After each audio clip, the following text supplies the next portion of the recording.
Faltan 6 minutos para las 11 de la mañana. La temperatura en la ciudad de Puerto Madryn marca 12 grados. Ya estaremos metiéndonos con el tema del pronóstico para los próximos días, que decíamos, ¿no? Sobre todo a partir del viernes comenzarán a ser temperaturas mucho más bajas. Estamos con Malena Villagra, a quien le agradecemos enormemente su presencia aquí en la radio. Es una mañana que lamentablemente nos lleva en distintos aspectos a situaciones vinculadas con el ámbito judicial. Judicial nos resulta sinónimo de justicia y lamentablemente en ambos casos, con sus sendas distintas, como decimos, parece que la justicia justamente no es la palabra más acorde. Malena, gracias por venir. Buen día, primero buen día a todos, gracias por la invitación.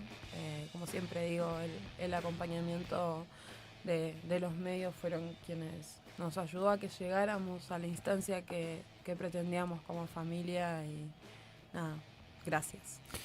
Malena es hermana de Marcos Villagra.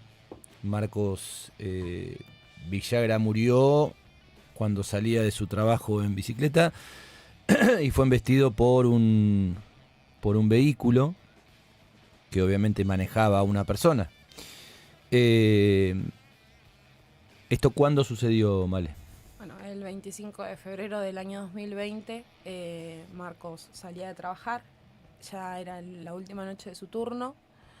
Él salió con su casco, con sus luces, iba en su bicicleta y a la altura del Club Madryn, del Club Social y Deportivo Madryn, Marcos se dispone a cruzar, ya que tenía el semáforo en verde, para ir hacia la avenida, hacia la calle Escarate y poder dirigirse a su casa. Entonces está cruzando y fue embestido por un Volkswagen Vento conducido por Juan Manuel Peila, que según lo que sostuvo y sostiene al día de hoy el Ministerio Público, es que iba con las luces apagadas, cruzó el semáforo en rojo y a exceso de velocidad. Lamentablemente por todos los daños que le ocasionó el impacto en el cuerpo a Marcos, tenía costillas arrancadas, tenía un daño en la zona lumbar, no quiero ser brusca, pero era un agujero donde entraban aproximadamente 2 remeras, imagínense el tamaño. Tenía la aorta perforada y infinidad de daños que la verdad que es bastante difícil reproducirlos, que le causó la muerte horas después cuando estaba en el hospital.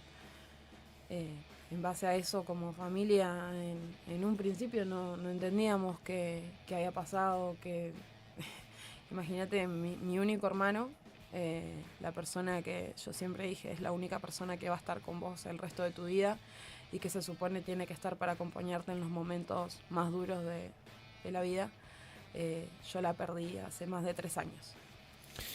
Más duros y más felices, ¿no? Porque recién me contaba fuera de micrófono que sos flamante mamá, ¿no? Y lamentablemente esa versión de Marcos como tío tampoco está.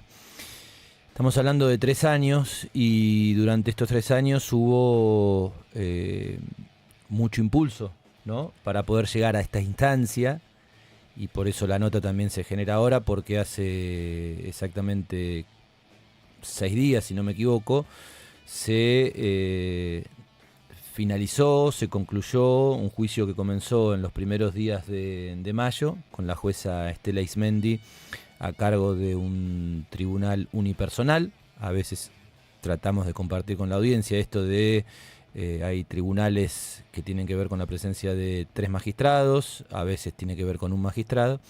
En este caso tuvo que ver entonces, como decíamos, con la presencia de Estela Ismendi, quien determina justamente corregime si técnicamente no es apropiada la definición, pero determina la absolución de la persona que conducía el vehículo.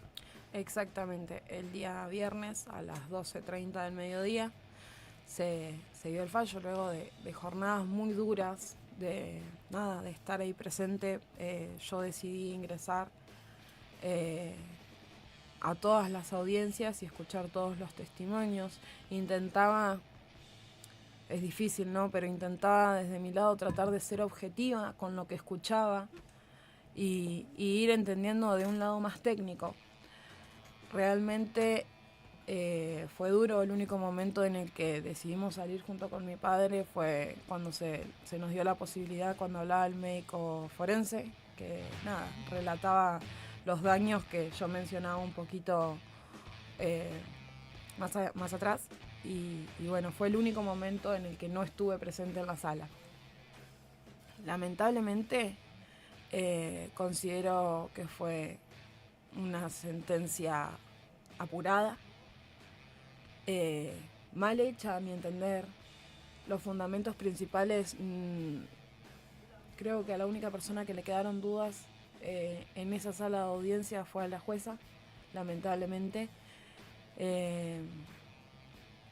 Es muy duro ver cómo la persona que te quitó a tu hermano se va a su casa libre, como ha hecho siempre en el transcurso de estos 3 años. Realmente considero que hay muchas fallas en esta sentencia, en este proceso judicial. En estos 6 días que pasaron, como familia nos replanteamos, a ver, ¿qué hicimos mal? ¿Qué hicimos? Molestar demasiado para llegar a un juicio, insistir en llegar a un juicio, hacer unas marchas de vez en cuando, pedir justicia por alguien que realmente la merece, que es Marcos. Marcos era una persona ejemplar. Marcos se cuidaba y cuidaba al otro siempre. No solo conducía su bicicleta, Marcos conducía vehículo, era una persona que no consumía alcohol porque no le gustaba, no fumaba, no se drogaba. Y no me malentiendan, yo trato de poner esto en la mesa para que quede claro quién era Marcos. Yo no estoy acá para juzgar a nadie, al que lo hace y al que no lo hace. Entonces, quiero que quede claro quién era Marcos. Marcos era un pibe de 26 años que se cuidaba, que realmente disfrutaba la vida como nadie. El otro día decía, hasta el día de hoy no conozco una persona que disfrute tanto de la vida como la disfrutó mi hermano. Hacía deporte, bailaba, tenía amigos, o sea, levantabas una piedra y salía un amigo de mi hermano. Entonces, lamentablemente en estos un poquito más de 3 años aprendimos a conocer a la otra parte y puedo decir, a mi entender, que es todo lo contrario a lo que era Marcos. Esta sentencia nos choca y nos pega muy duro, porque a 6 días sigo sin entender qué pasó. Es como cuando te dicen algo y te parece irreal. Incluso el fiscal que tenía antes la causa, cuando le decimos, creyó, por así decirlo, que era un chiste, no podía creer lo que estaba pasando. Entonces, estaban los elementos probatorios y no quisieron verlos. Lamentablemente, ¿qué es más fácil para la justicia, para todos? Echarle la culpa a quien no se puede defender, o ni siquiera echarle la culpa, porque no es lo que dice su sentencia, pero decir que se absuelve al señor Peyla porque las dudas no han podido ser despejadas por el Ministerio Público y por la querella, me parece muy bajo, de muy baja calidad. Tanto como las pericias, que eso sí quiero remarcar que fueron totalmente deficientes, las cuales descartó la jueza Imendi, fueron de pésima calidad. Y yo me pregunto, ¿cómo puede apoyar la cabeza en la almohada de esas personas sabiendo que mayormente en base a su trabajo hay una persona que se fue a su casa muy tranquila, que sigue conduciendo vehículos, que sigue llevando el ritmo de su vida igual que lo hacía en el 2020? Si tocamos un nervio del dolor, obviamente que es posible, nos frenás, nos señalás por ahí otro camino, pero pensando justamente en el proceso, ¿no? Y para tratar de entender momentos, fechas, por ahí vamos y venimos entre lo último, que es lo más saliente, que es el juicio. oral, que es justamente la instancia posterior, ¿no?, a lo que antes se llamaba la etapa de instrucción. Pero también en el medio hubo una posibilidad de que el juicio se realice antes, y ese juicio se terminó desvirtuando a partir de algo que técnicamente había un aval, ¿no?, pero que tampoco creo que a ustedes les quedó muy, muy claro y muy satisfecho. Pero si hacemos ese trayecto, entonces, desde que lamentablemente pierde la vida tu hermano, ¿no? Estoy tentado a decir que es asesinado tu hermano. Sí, sí. Hasta que se llega al juicio, ¿qué instancias se fueron labrando? Como por ejemplo el tema de las pericias. Las pericias fueron inmediatas, tuvieron que justamente trajinar. Ustedes también tienen una representación en rol de querella, ¿no? Más allá de la defensa del Ministerio Público Fiscal, Sí, sí. o de la actuación del Ministerio Público Fiscal. Pero esos primeros momentos, ¿no? ¿Qué nos podés contar como para también sacar conclusiones del andamiaje, ¿no?, que lamentablemente otra familia o ha pasado o puede llegar a pasar ante una circunstancia igual? Bueno, mira, yo te voy a poner en contexto. Fibras del dolor ya no tengo, o sea, dolor para mí fue tener que ver a mi hermano en un cajón, y discúlpame que sea tan dura. Dolor para mí fue tener que enterrar a Marcos. Sí te puedo decir todo lo que me pasó desde el 25 de febrero hasta que llegamos a un juicio, te cuento. Yo estaba a más de 700 kilómetros cuando me entero que mi hermano había muerto. Lamentablemente, yo estaba muy lejos y yo tenía un pasaje para venir a Madrid a la noche, en donde yo venía a ver a Marcos. Venía a verlo al hospital. Y tenía, viste, cuando vos en tu cabeza te imaginás una historia, un momento que va a pasar. El último mensaje que tengo de mi hermano fue: te quiero mucho, Male, gracias, sos una genia. Porque le había conseguido un arito de coco, que mi hermano los amaba y no lo conseguía. Imagínate lo sencilla que veía la vida Marcos, que por un arito de coco se había puesto feliz. Entonces yo llego y yo no veo a mi hermano en el hospital como esperaba verlo y hacerle el chiste. El chiste era: tantas ganas tenías de que te traiga el arito de coco. Yo no llego, yo llego a ver a Marcos en un cajón. El 25 de febrero, el 26, tengo que enterrar a mi hermano. A partir de ahí empieza una odisea. ¿Quién mierda le hizo esto a Marcos? Nos enteramos tiempo después quién le había hecho esto, qué había pasado. Yo en un primer momento, para no asustarme, para no preocuparme, para que esté tranquila, fue: no, se cayó de la bicicleta, no pasa nada, tranquila, vení. Y después, a las 3 de la tarde, me avisan que Marcos había muerto. Entonces, uno en esos momentos es como: todo es irreal. Y lamentablemente es como que todo este proceso fue irreal. Fue como, viste, cuando vos decís: ¿de qué me están hablando? Bueno, posteriormente nos enteramos qué fue lo que pasó realmente, sabiendo cuál es el recorrido que hacía Marcos para ir a su casa. Bueno, se cita al ministerio. Mis padres van al Ministerio Público, los ponen en contexto más o menos de Eso, disculpame que te interrumpa, ¿eso fue inmediatamente? No, mirá, ¿O en qué momento fue ese primer contacto? No te Más quiero o menos. mentir, si no me equivoco fue un 13 de marzo. O sea que ya estamos Fue un 13 de hablando marzo del 2020. 2 semanas o 3 semanas Sí, después del hecho. Sí, porque recuerdo que 2 días después Marcos cumpliría años el 15 de marzo. Entonces, sí, fue ahí nomás, porque Bien. me acuerdo que estaba muy cerquita de su cumpleaños. Nada. Van a la fiscalía, se ponen en contacto. En contacto, a ver, en contexto de qué era lo que había pasado. Ahí, más o menos, teniendo una información parcial de que a Marcos sí, obviamente, que lo habían atropellado, qué era lo que había pasado, quién lo había atropellado.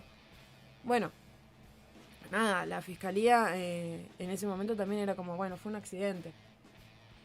Sin entender y sin saber, porque no tenían información. Imagínate que ya habíamos ingresado en la pandemia. Claro. Ya estábamos en pandemia y no se entendía. Sí, coincide justo con el 20 de marzo que se cierra todo. Sí, estaba como muy paranoico todo. Uh-huh. Entonces, bueno, nos agarra la pandemia. empiezan a recabar información donde se dan cuenta que no fue un accidente, que fue algo más, que hubo culpa de una persona. Te hago otro puntito ahí. Esa información que empiezan a recabar, me estás hablando, por un lado, del Ministerio Público Fiscal, y la consulta es si es de, llamémosle, motus propio, o ya ahí empieza a haber una participación de ustedes justamente de insistencia. No, sí, obviamente también la participación de nosotros estuvo en todo momento y agradezco en cierto punto la paciencia que se nos tuvo en Fiscalía. Lamentablemente la persona que le informaron el 25 de febrero a Marcos lo atropellaron, ¿qué hay que hacer? La fiscal que agarró en ese momento el caso dijo, bueno, no pasa nada, no le hagan test de alcoholemia al conductor, no le hagan test toxicológico. Otra práctica deficiente, pero no quiero que se manche todo el Ministerio Público por la práctica deficiente de una persona. Está. Porque realmente posterior a eso, han hecho bien su trabajo. Y eso sí es algo que quiero recalcar. Es algo que yo entiendo. Como les digo a los fiscales, cuando soy una persona que no puede, o sea, yo por ahí no me puedo dormir. Entonces le mando un mensaje, no te voy a decir a las 3 de la mañana, pero fuera de su horario laboral y les digo, che, ¿qué pasó? Y la verdad que eso sí lo quiero recalcar. La humanidad con la que han trabajado, en cierto punto, es de recalcar y es de felicitar, por así decirlo. Bueno, se empieza a recolectar información, después nos cambian de fiscal, conocimos al fiscal Ismael Cerda, que puedo decir que fue el fiscal que trajo luz a todo esto, fue el fiscal que nos escuchó, que entendió lo que estábamos atravesando y entendió que éramos una familia que estaba con mucho dolor sin saber qué era lo que pasaba. Se pone en contacto con los peritos, que los peritos habían hecho una pericia, son los peritos que trabajan en la ciudad, en la zona, habían hecho una pericia principal que era totalmente deficiente. Pericia, perdóname, inmediata al hecho. Se supone. Bueno, entre esas pericias había una clara deficiencia por parte de quien los realizó. Quedó demostrado, eso también en el debate que tuvimos, quedó demostrado que había deficiencias.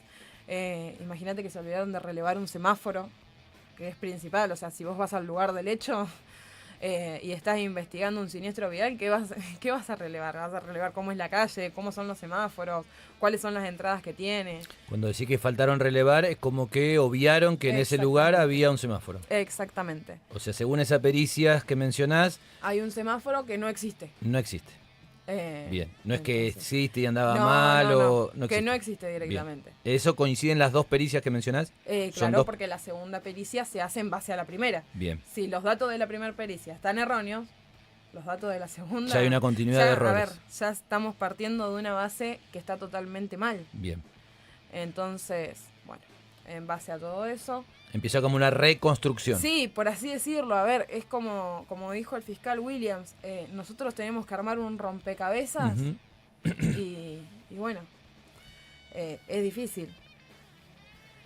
Conocemos al fiscal Ismael Cerda, se pone como quien diría la causa al hombro, nos escucha, hace su trabajo.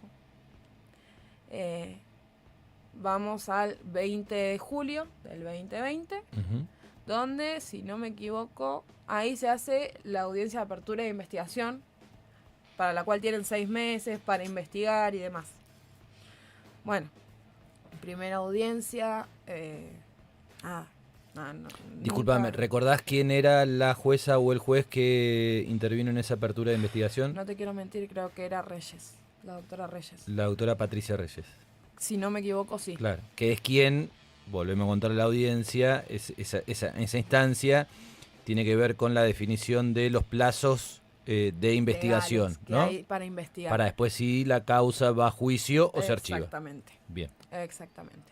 Bueno. Pasa ese transcurso de investigación con qué cuestiones salientes, digamos, en cuanto al tema de pruebas. Salientes. Después de eso aparece un testigo que se acerca por iniciativa propia. Bien. O creo que fue antes. Realmente ahí tengo como un desfasaje. No, son tantas fechas que no sabes si fue antes, si fue después. Creo que fue antes. Aparece un testigo donde él indica que vio a Marcos, él se estaba dirigiendo a su trabajo, vio a Marcos, lo saludó porque nada, de cruzarse, lo saludó y sí quiero remarcar algo que dijo en el juicio que fue, y sabía que era Marcos porque es la única persona que te saludaba con una sonrisa de oreja a oreja. Bueno, esta persona dice que después de ver a Marcos hace un par de pasos y ve que pasa un auto a muchísima velocidad, que tenía las ópticas como muy sucias, que no se veían las luces, y que cuando él gira ve el semáforo en rojo. Entonces apareció un testigo. A ese testigo se lo lleva a la pericia, a la segunda pericia, para que indique, y lo principal que buscábamos era demostrar que este testigo, por supuesto, no estaba diciendo nada que no fuera cierto. Se demostró en esa pericia que el testigo, desde donde estaba parado, podía ver todo lo que dijo que vio. Entonces, bueno. De hecho, hubo, más adelante seguramente, por eso te voy llevando y trayendo Sí, en este proceso, hubo una reconstrucción del hecho. Sí, una reconstrucción. Se utilizó un auto, fue lo que se llama una inspección ocular. Sí, pero de la cual participa este testigo. Sí. Bien. O sea que estaban dadas las condiciones, digamos, llamémosle técnicas, por la hora, por la luz, sí. por las características del testigo, de que podía haber observado lo que observó. Exactamente. Bien. Eso quedó demostrado y plasmado. Bien. Quedó totalmente verificado. Que era lo que uno quiere como familia, y siempre lo dijimos, vamos por la verdad. Sí. Vamos por la justicia y vamos por la verdad. Pero principalmente, ¿por qué yo te insisto tanto en vamos por la verdad? Porque yo sé quién era Marcos. Yo sé quién era, cómo era y cómo se cuidaba. Entonces, por supuesto que lo primero que dijimos fue, bueno, hay que comprobar, hay que esperar y que comprueben si este testigo puede decir lo que está diciendo. Quedó demostrado que sí. Se hace otra audiencia. En esta audiencia ya no recuerdo la fecha. Perdóname, ¿esa otra audiencia que decís en ese plazo de investigación o ya estamos por afuera del plazo de investigación? Estábamos por afuera del plazo de investigación, donde mis padres obviamente tienen que ir a tribunales, van con nuestro abogado querellante, el fiscal, y el señor Peila decide hacer esa audiencia vía Webex, se llama una plataforma que tienen ellos, como Zoom, por así decirlo. Uh-huh. Entonces decide no presentarse y hacerlo así. También estaba la jueza Patricia Reyes. Bien. Entonces, en esa audiencia, fue la audiencia de elevación a juicio, ahí me acordé. Bien. El señor Peila solicita que se le devuelva su vehículo, que ya no era necesario porque ya se habían hecho todas las pericias, entonces que se le devuelva su vehículo porque se estaba estropeando en el puesto caminero. Entonces ahí es donde yo dije y sostengo al día de hoy, bueno, será un trofeo que lo quiere ver de esa manera. La jueza, en base al sustento legal que tenía en ese momento, por supuesto, no le quedó otra opción que decir, bueno, sí, que se le devuelva el vehículo. Obviamente tiene que estar a disposición en caso de que se necesite. Bueno, imagínate cómo toma un padre, o sea, yo no te puedo ni decir siento o imagino lo que están sintiendo mis padres porque no quiero ni imaginarlo. Pero imagínate que te digan así, que quiero el auto con el que atropellé a tu hijo. Porque se está estropeando. La chapa, digamos. Sí, exactamente. Y bueno, de esa audiencia hizo un gesto así muy victorioso, cruzándose de brazos, tirándose para atrás, como conseguí lo que quería. Bueno, está bien. Y ahí es donde se eleva finalmente la causa a juicio. Se eleva la causa a juicio, la oficina judicial. Fue mucho. Es difícil, entiendo que tienen muchas causas, trato de entender, pues no te voy a decir que lo entiendo del todo, trato de entender que tienen muchas causas, que hay pocos jueces, había muchos jueces que ya habían intervenido en la causa para autorizar diversas cosas. Seguimos en periodo de pandemia. Que fue una muy buena excusa, les vino muy bien. Obvio. Entonces, se pacta el juicio para el 15 de marzo del 2022. Bien. El Volvemos día con de las cumpleaños causalidades, ¿no? de Marcos. Claro. Imagínate cómo me siento. Yo me acuerdo patente, me estaba yendo para Trelew. Me iba para Trelew. Unos días antes, fue del 15 de... O sea, me llamaron en febrero para decirme que 14, 15 y 16 se hacía el juicio. Perfecto. ¿Qué voy a decir? No lo hagamos porque es el día... No, si lo que más queríamos era llegar al juicio.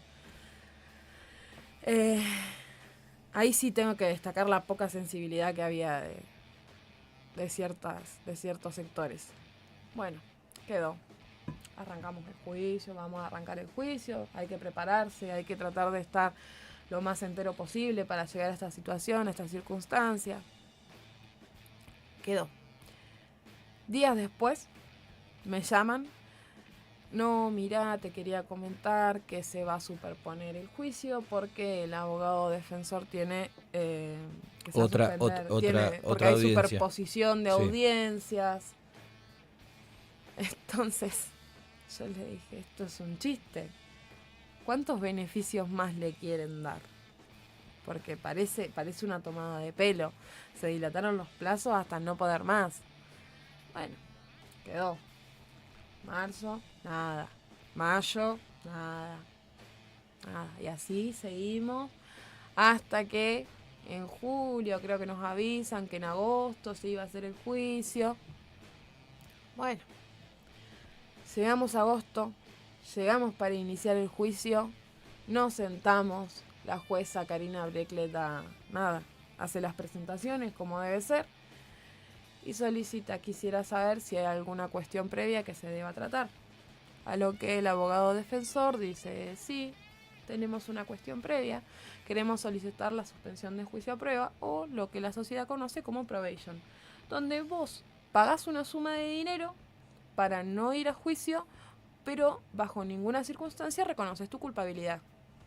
No te queda ninguna mancha, a mi entender. Entonces, sí, es la diferencia que podemos establecer con el denominado juicio abreviado, ¿no? En donde uno justamente reconoce su culpabilidad, pero se utiliza esta herramienta para disminuir los plazos. Estamos hablando con Malena Villagra, hermana de Marcos Villagra, quien murió el 25 de febrero del año 2020 y que recientemente se ha realizado el juicio en donde la persona sospechosa de haberle dado muerte terminó siendo absuelta. Perdóname, Malena, decías. no, bueno, entonces llegamos a agosto, nos dicen así, la jueza no le queda otra opción que decir, bueno, se levanta la sesión, tengo tantos días para tomar la decisión. Fue el juicio que nunca fue. Exacto. Entonces... Y a su vez, perdóname, estamos ya hablando de otra protagonista, porque eso también de alguna manera influye, ¿no? Cómo van pasando de mano en mano. Claro, sí, Tenemos una jueza que hizo la investigación, eleva la causa a juicio, tenemos otra jueza que va a juicio, que no sé si coincide con la que iba a ser en marzo, cuando estabas mencionando... Realmente ahí no te podría decir. Tenemos esta jueza Brechle, que es la que tiene que revisar su pedido de suspensión de juicio a prueba. Claro, la que iba a comenzar el juicio, la audiencia, en agosto del 2022. Finalmente no se reanuda, por así decirlo, o no se da inicio directamente al juicio en esa fecha. Exactamente. Bueno, nada, pasan los días, no me acuerdo si fueron 5 o 10 días que tenía para tomar la decisión. Llega la decisión, se le niega la suspensión de juicio a prueba, se le dice, no, señor Peila, vaya a juicio. A todo esto, en la audiencia ya había dejado claro el abogado defensor que en caso de que sea rechazada, iba a seguir hasta las últimas instancias para no ir a juicio. Bueno. Por supuesto, llegó la denegatoria para el señor Peila y ¿qué hacen? Apelan a la Cámara Penal. Otra vez. No ponían fecha, nos informan. El 14 de febrero del 2023 tienen audiencia con... No, perdón, el 15, ahí fue. El 15 de marzo del 2023 tienen audiencia en la Cámara Penal. Otra vez el 15 de marzo. Bueno, está bien, vamos. Remémosla con el 15 de marzo. Bueno, quedó. mi madre tratando de ver si se puede hacer algo, junto con Ángel, a ver, se puede adelantar esto. Es una agonía pasar por un proceso penal, es horrible. No se lo deseo a nadie realmente. Bueno, nos llega que se adelanta la audiencia al 14 de febrero del 2023. Para nosotros un mes es un montón, ¿qué querés que te diga? Perdóname, ya esa audiencia estamos hablando de... En la Cámara Penal. En la Cámara Penal. Sí. O sea, todavía no estaba... o sea, no hubiera sido poner en marcha el juicio como finalmente se... Bien. No. Una estancia intermedia, digamos. Claro. Bueno, otra vez llegamos, estaban los 3 jueces, era un tribunal por 3 jueces. Uh-huh. Trincheri, Pitowski y Luchelli. Claro, que son los integrantes titulares de la Cámara Penal. Exacto. Bueno, nada, donde por supuesto el defensor plantea qué es lo que quiere, se le da la posibilidad a mis padres en calidad de víctima que expresen lo que quieran en ese momento. Habla el ministerio, habla la querella y bueno, se procede a que también tienen tantos días para tomar una decisión. Uh-huh. Encima nos agarró que entre medio era el feriado del carnaval, se nos hacía peor, aún más eterno. Creo que a principio de marzo nos llega la decisión donde se le rechaza otra vez la suspensión de juicio a prueba y se le dice, no señor, vaya a juicio. Bien.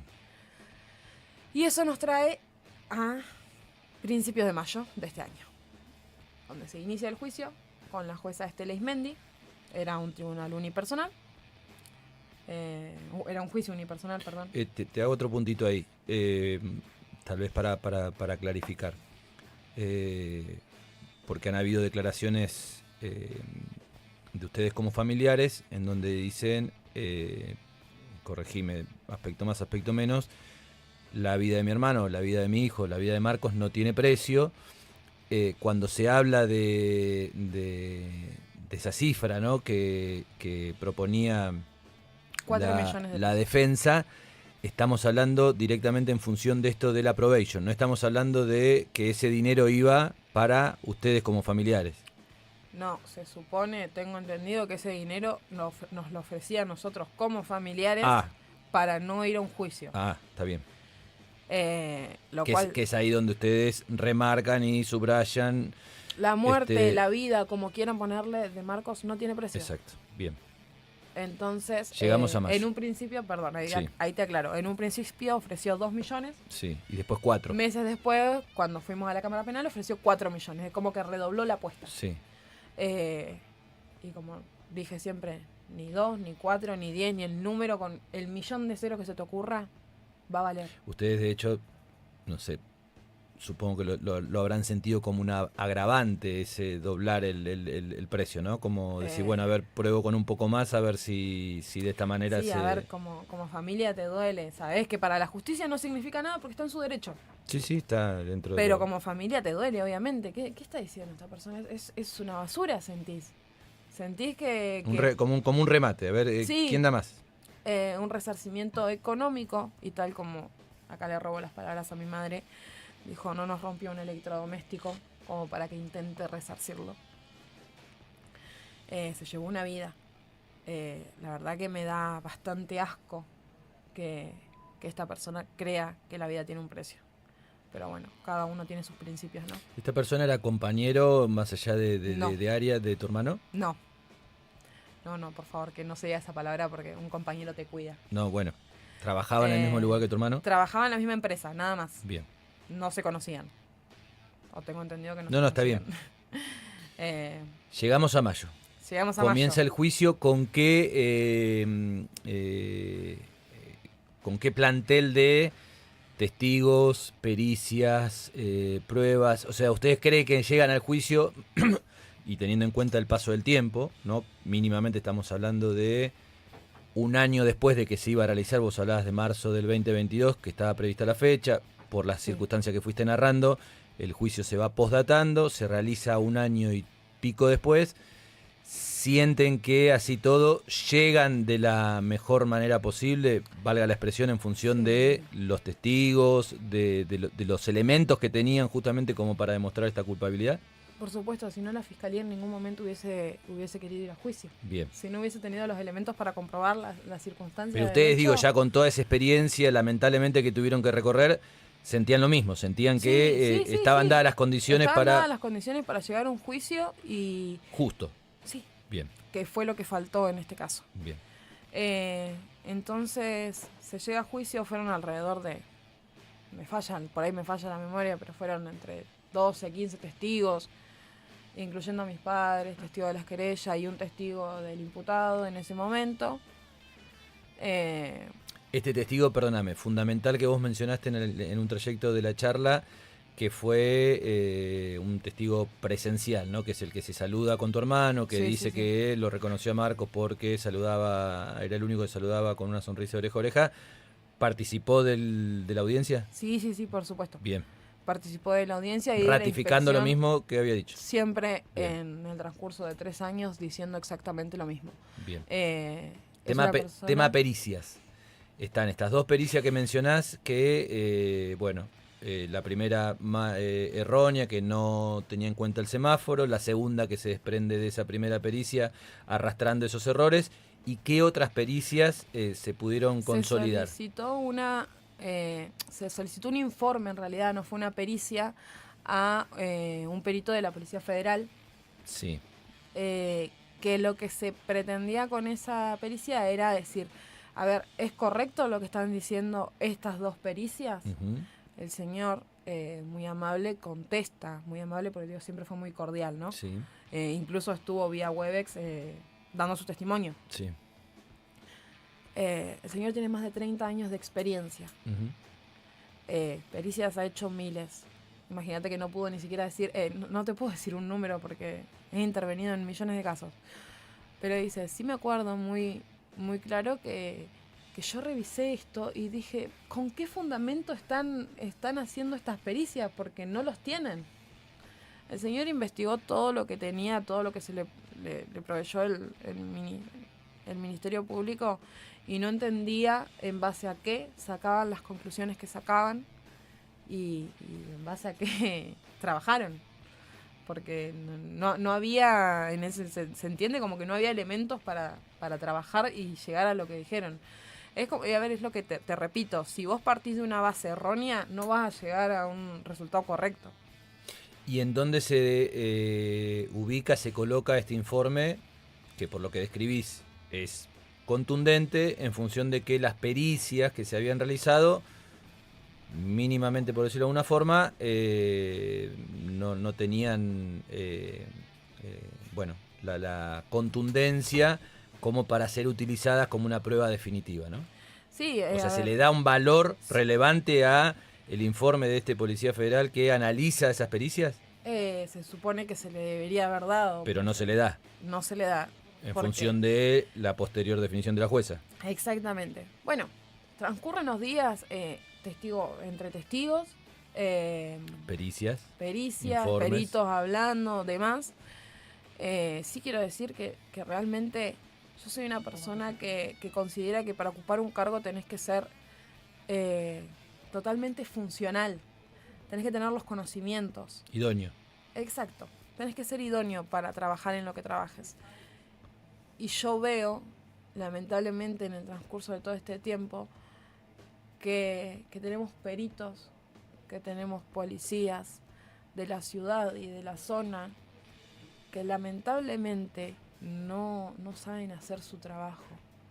Y te repito, yo no sé cómo apoyan la cabeza en la almohada sabiendo que contribuyen gran parte en la mayoría de los casos de la ciudad, o sea, sabiendo que su trabajo es deficiente o de baja calidad, ¿cómo hacen para seguir? Sí considero que deberían capacitarse, que deberían interesarse en saber y en aprender más. Lamentablemente es una situación preocupante. Llegan a la definición de la jueza. La jueza, ¿qué es lo que determina? Y obviamente cuáles son los aspectos que le marcan a ustedes como familia, inclusive con la representación de la querella, más lo que habías mencionado del Ministerio Público Fiscal, a la definición de la jueza. Bueno, llegamos al viernes de la semana pasada, donde a las 12:30 se da el veredicto y la jueza empieza con su declaración, por así decirlo, con la lectura lo de que su serían los sentencia. considerandos. Sí, y comienza partiendo de una base errónea, indicando ya la posición de Marcos era errónea, como la planteó. ¿La posición de donde transitaba? Claro. Bien. Ya partimos de esa base. Y yo, lamentablemente, cuando ingresé a la sala de audiencia y fui tratada como una imputada, ahí me di cuenta cuál iba a ser el resultado de esta circunstancia. ¿Por qué decís eso? Habían 9 policías dentro de la sala. Afuera estaba gendarmería con escudos. Y nos pusieron del lado de donde va el imputado y la familia del imputado o los conocidos del imputado cuando van a la sala de audiencias. Entonces, la verdad que se ha tratado de esa manera, yo entiendo, también tienen que velar por la seguridad, pero si en 3 años nunca hicimos más que buscar justicia e ir por la verdad, no iba a ser el caso ahora. Realmente fue una vergüenza y nos sentimos... Y a su vez ahí vos y ustedes, o vos por lo menos, sienten lamentablemente cuál iba a ser el veredicto. Sí, yo cuando ingresé a la sala de audiencia y ya estaba, no sé si nerviosa, pero sí estaba con ese malestar. A ver, estás esperando una decisión que no depende de vos, que no podés hacer nada y todo lo que podrías haber hecho ya lo hiciste y ya no queda en tus manos. Entonces, por supuesto que el nerviosismo está, el malestar está. Ingresé a la sala de audiencia, lamentablemente me di cuenta que algo extraño había. Y en el segundo que la jueza indica la posición de Marcos o cómo ella consideraba que iba Marcos, dije, bueno, listo, ya está, señores. Me quería ir, lamentablemente no me puedo retirar, pero sí me quería retirar de la sala porque sabía que todo lo que iba a escuchar de ahí en más, a mi parecer, al parecer de Malena Villagra, era una total mentira. Y yo me hago cargo de mis palabras. Por eso te digo, a mi parecer y a mi entender, eran mentiras, ideas construidas erróneas, por falta de atención, por falta de interpretación, llámale como sea. Pero bueno. Cosas que a su vez vos no considerás, y ya pensando solamente en las audiencias del juicio oral y público, que aunque sea un atajo o aunque sea una posición, como decís vos, basada en mentiras, ni siquiera desde lo mínimamente escuchado en las audiencias la jueza tenía posibilidad de agarrarse de eso. Exactamente. Digo, no se puede agarrar de lo que dijo tal testigo, de lo que pasó en tal pericia. O sea, para vos, las audiencias, y en esto que mencionaste, con lo difícil obviamente que es ser objetiva, creo que utilizaste esa palabra en esta charla, objetivamente puedo decir que por todo lo que escuché y por la, obviamente, poca experiencia que puedo tener, pero que fui absorbiendo, no había elementos como para que... llegar a esa conclusión. Exacto. Exactamente. Bueno, sigo escuchando porque, ante todo, soy una persona respetuosa, es lo que me han enseñado a ser mis padres y no iba a ser un escándalo en ese momento porque me quería retirar de la sala. Sigo escuchando, escuchaba error tras error, incluso desestimó las 3 pericias, lo cual me parece una equivocación bastante grande porque la tercera no era una pericia, sino que era un informe que te decían que las 2 previas estaban mal realizadas. Entonces tengo que esperar hasta el 30 de mayo para ver bajo qué fundamento desestiman las primeras 2 pericias. ¿Por qué hablas del 30 de mayo? ¿Qué es el 30 de mayo? El 30 de mayo se hace la lectura completa de su sentencia. Bien. Se entiende que ahora el viernes fue una lectura parcial, destacando los elementos más relevantes de su sentencia. Sí, teniendo en cuenta además, te hago otro puntito ahí, que es justamente de un tiempo a esta parte, la parte final de las audiencias es donde se resuelve si una persona es culpable o inocente, de hecho de haber sido culpable, después se determina la pena, exactamente, etcétera. Bueno, el 30 de mayo ustedes ya ahí tienen 10 días para impugnar esa decisión, esa sentencia. Bien. Y si esa impugnación es sí o sí tomada en cuenta, o puede correr el riesgo de que no sea tomada en cuenta. puede ser tomada en cuenta como puede no ser tomada en cuenta. Si es tomada en cuenta, ¿cuáles serían los pasos posteriores? Nada, Que les han alrededor explicado por lo menos. nos han comentado que esto va a seguir para largo en caso de que sea tomada en cuenta la impugnación. Estamos hablando de 6 meses para que vean la impugnación, de 1 año para un juicio. Entonces seguimos en esta lucha. De 1 año para de hacer acuerdo, un nuevo si se juicio, dan los entiendo. pasos que ustedes me Favorables, imagino por esperan, decirlo. se realice un nuevo juicio. Sí. Bien. Entonces, bueno.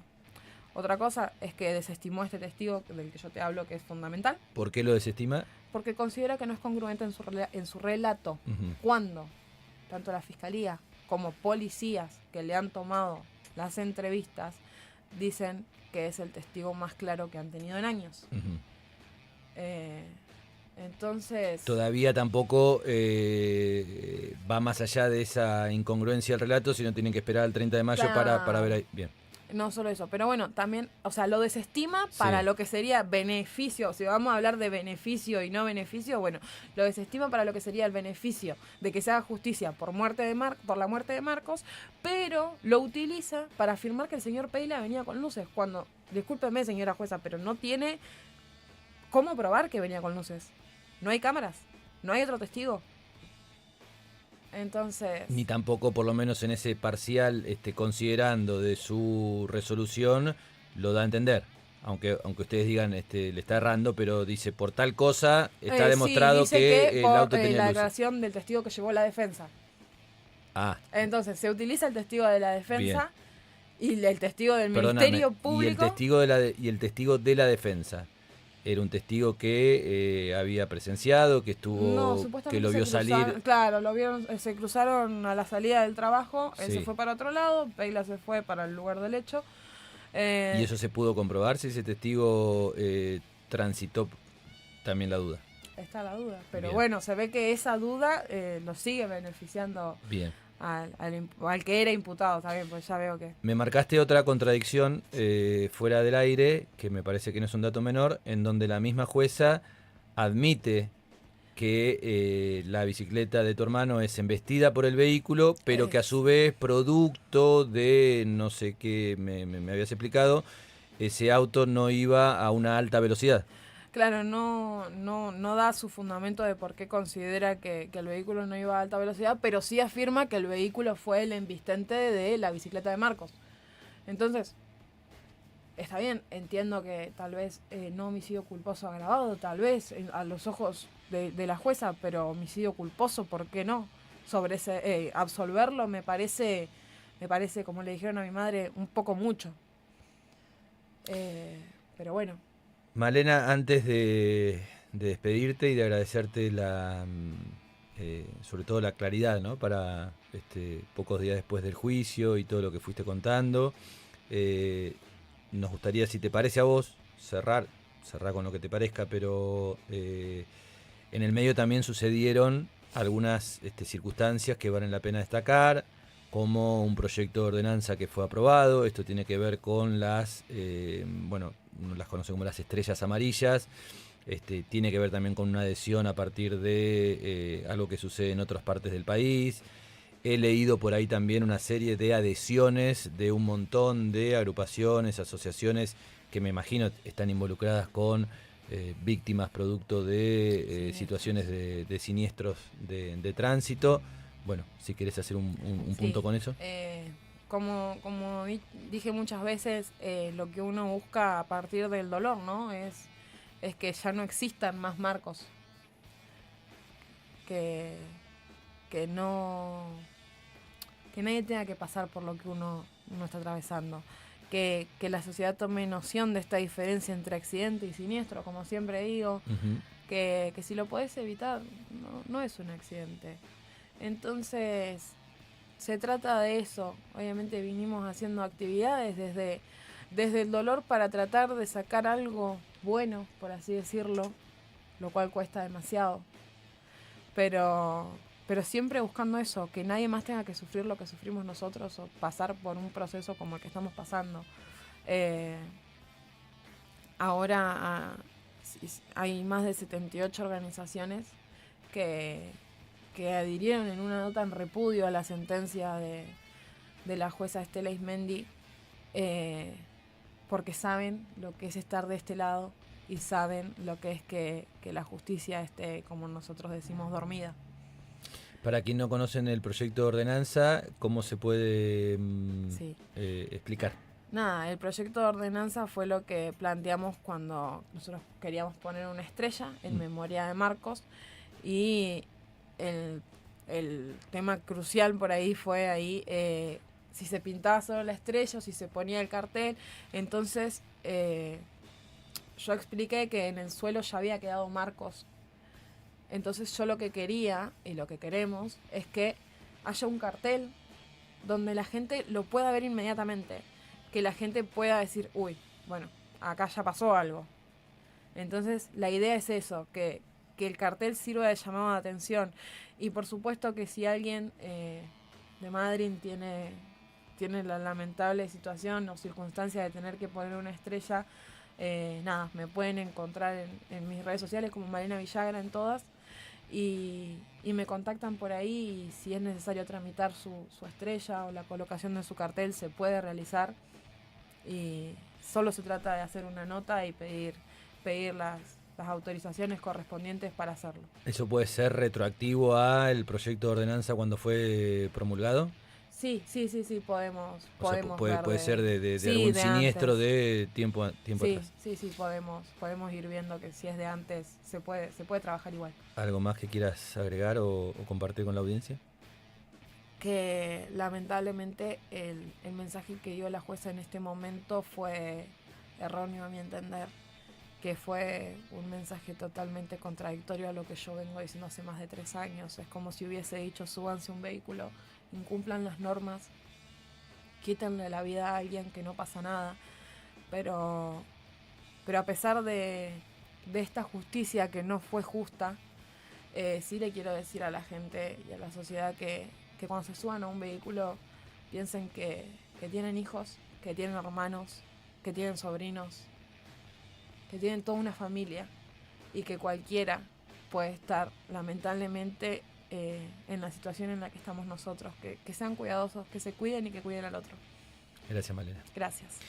Malena Villagra, hermana de Marcos Villagra, pasó por Radio Escuela Namuncurá. Nosotros nos vamos a la pausa. En un ratito vamos en búsqueda de Farolito. Faltan 13 minutos para las 12 del mediodía. Terminó siendo, y ya lo compartiremos con Fabricio, seguramente será análisis posterior, un programa especial, ¿no? En la previa del 25 de mayo hemos hablado de 2 cuestiones ligadas al ámbito de la justicia, en donde parece que, bueno, lamentablemente la palabra habría que agregarle el IN adelante. Lucía, todo tuyo.